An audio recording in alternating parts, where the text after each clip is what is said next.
നമ്മൾ ദിവസവും എടുക്കുന്ന എല്ലാ തീരുമാനങ്ങളും നമ്മളുടെ നിയന്ത്രണത്തിലാണെന്ന് നിങ്ങൾ കരുതുന്നുണ്ടോ? ഇന്ന് എന്ത് വസ്ത്രം ധരിക്കണം, ആരെ വിശ്വസിക്കണം, എവിടെ നിക്ഷേപിക്കണം എന്നിങ്ങനെയെല്ലാം നമ്മൾ തന്നെ ചിന്തിച്ച് നമ്മൾ തന്നെയാണ് തീരുമാനിക്കുന്നത് എന്ന അഹങ്കാരത്തിലായിരിക്കും എല്ലാവരും.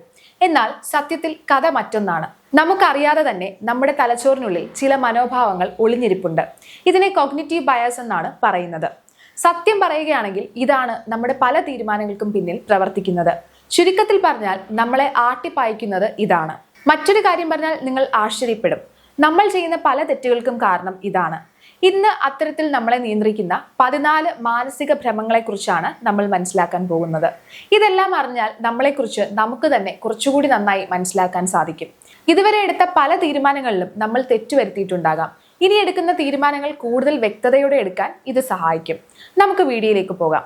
1. Confirmation bias. ഇതെന്താണെന്നാൽ നമ്മളൊരു കാര്യത്തിൽ വിശ്വസിച്ചു കഴിഞ്ഞാൽ ആ വിശ്വാസത്തെ പിന്തുണയ്ക്കുന്ന വാർത്തകൾ മാത്രം തിരഞ്ഞെടുത്ത് വായിക്കും.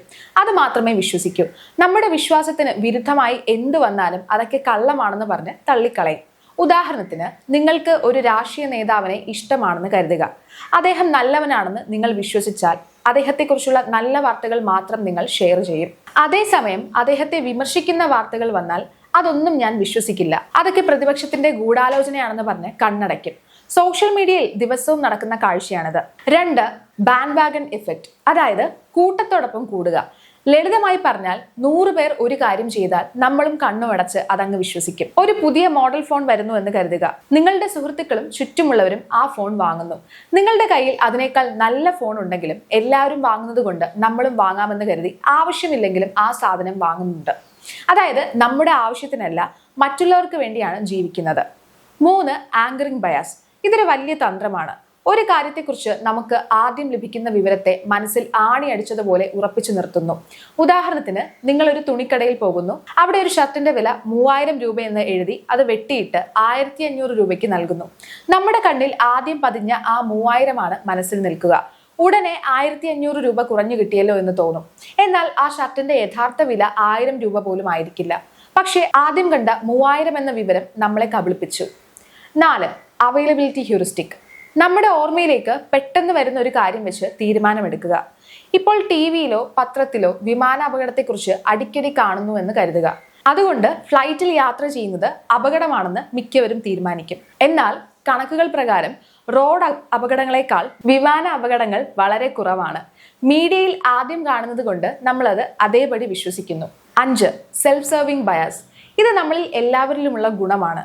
വിജയിച്ചാൽ എല്ലാം എൻ്റെ കഴിവെന്ന് പറഞ്ഞ് കോളർ പൊക്കി നടക്കും. തോറ്റാൽ അത് അവൻ കാരണമാണ്, സാഹചര്യം ശരിയല്ല എന്നിങ്ങനെ മറ്റുള്ളവരുടെ മേൽ കുറ്റം ചുമത്തും. പരീക്ഷയിൽ പാസ്സായാൽ ഞാൻ നന്നായി പഠിച്ചു അതുകൊണ്ട് പാസ്സായി, തോറ്റാൽ ചോദ്യപേപ്പർ ടഫായിരുന്നു എന്ന് പറയും. നമ്മുടെ ഈഗോയെ സംരക്ഷിക്കാനുള്ള ഒരു ചെറിയ തന്ത്രമാണിത്. 6. Hello effect. ഒരാൾ കാണാൻ സുന്ദരനാണെങ്കിൽ അയാൾ ബുദ്ധിമാനും നല്ലവനുമായിരിക്കുമെന്ന് നമ്മൾ സ്വയം സങ്കല്പിക്കുന്നു. അല്ലെങ്കിൽ ഒരു വലിയ സിനിമാ താരം ഒരു ഉൽപ്പന്നത്തെ പരസ്യപ്പെടുത്തിയാൽ അദ്ദേഹം പറയുന്നത് ശരിയായിരിക്കുമെന്ന് കരുതി ആ സാധനം വാങ്ങുന്നു. അവരുടെ ആ ഒരു നല്ല ഗുണം അവർക്ക് ചുറ്റും പ്രഭാവലയം ഉണ്ടാക്കുന്നു, അഥവാ ഹാലോ ഉണ്ടാക്കുന്നു. അതുകൊണ്ട് അവർ പറയുന്നത് സത്യമാണെന്ന് നമ്മൾ വിശ്വസിക്കുന്നു. 7. Belief perseverance. നമ്മൾ വിശ്വസിക്കുന്ന ഒരു കാര്യം തെറ്റാണെന്ന് ആധാരങ്ങൾ സഹിതം തെളിയിച്ചാലും ഇല്ല, ഞാൻ വിശ്വസിക്കില്ല എന്ന് ശാഠ്യം പിടിക്കുന്നത്. ഇന്ന രാശിക്കാർ ഇങ്ങനെയാണ് എന്ന് തെറ്റായ വിശ്വാസം വെച്ചു പുലർത്തുകയും അതല്ലെന്ന് തെളിയിച്ചാലും ഞാൻ കണ്ടിടത്തോളം അവർ അങ്ങനെയൊക്കെ തന്നെയാണെന്ന് പറഞ്ഞ് തർക്കിക്കുന്നതുമാണ് ഇതിനുള്ള ഏറ്റവും വലിയ ഉദാഹരണം. 8. Over confidence bias. നമ്മുടെ കഴിവുകളെ നമ്മൾ തന്നെ അമിതമായി വിലയിരുത്തുന്നത്. ഈ ജോലി ഞാൻ അരമണിക്കൂറിനുള്ളിൽ തീർക്കുമെന്ന് പറഞ്ഞിട്ട് 2 മണിക്കൂർ എടുപ്പിക്കുന്നത്.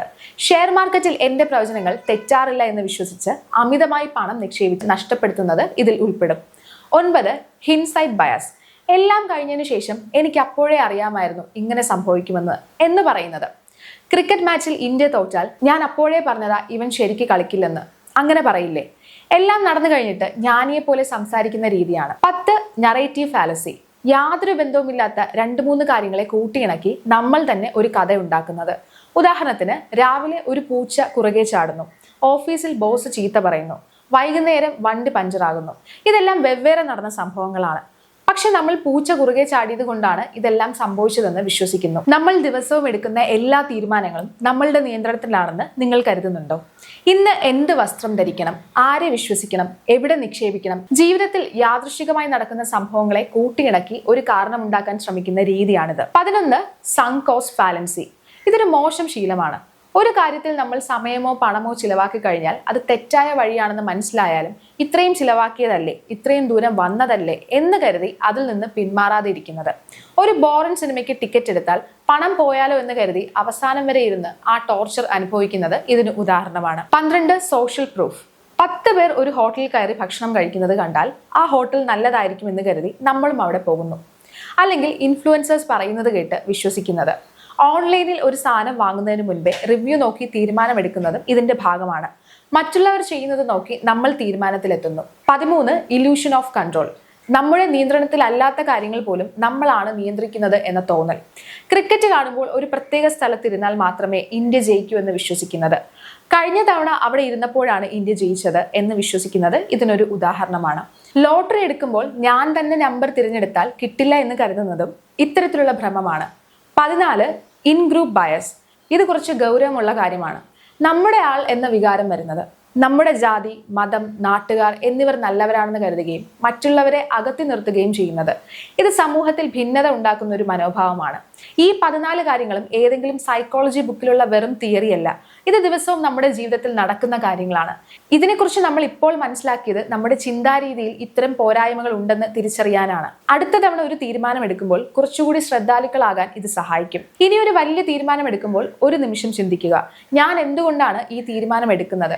ഇതിൽ ഏതെങ്കിലും മാനസിക ഭ്രമങ്ങളോ സ്വാധീനങ്ങളോ ഉണ്ടോ?